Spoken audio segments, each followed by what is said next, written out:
موفقیت و هوشیاری مجاهدان فداکار پدافند ارتش و سپاه نشان داد که رژیم آپارتاید صهیونیستی همواره در مواجهه با ملت سربلند ایران در هر معرکه‌ای به مضحکه‌ای در سطح جهان تبدیل شده است.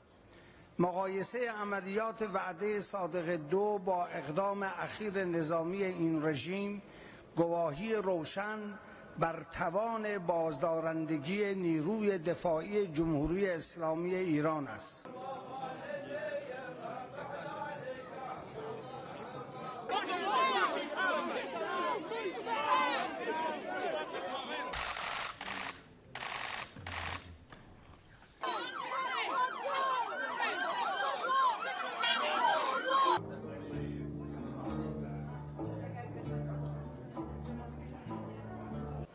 گرچه اقدام نظامی رژیم صهیونیستی علیه ایران از روی انفعال بود و به شکست دیگر برای این رژیم تبدیل شد، اما جمهوری اسلامی ایران در چارچوب حق ذاتی دفاع مشروع و ماده 51 منشور ملل متحد خود را محق به دفاع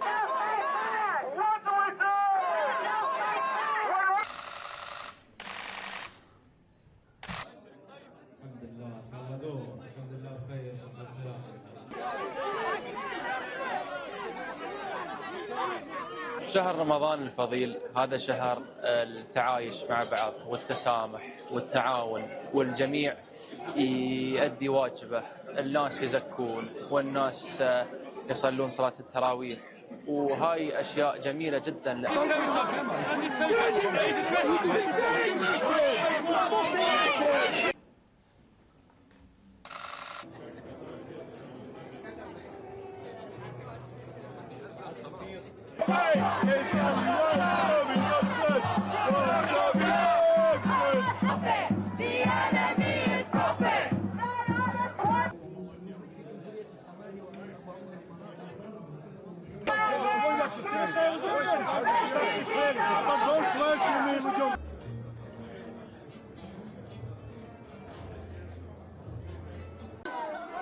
Beep, beep, beep.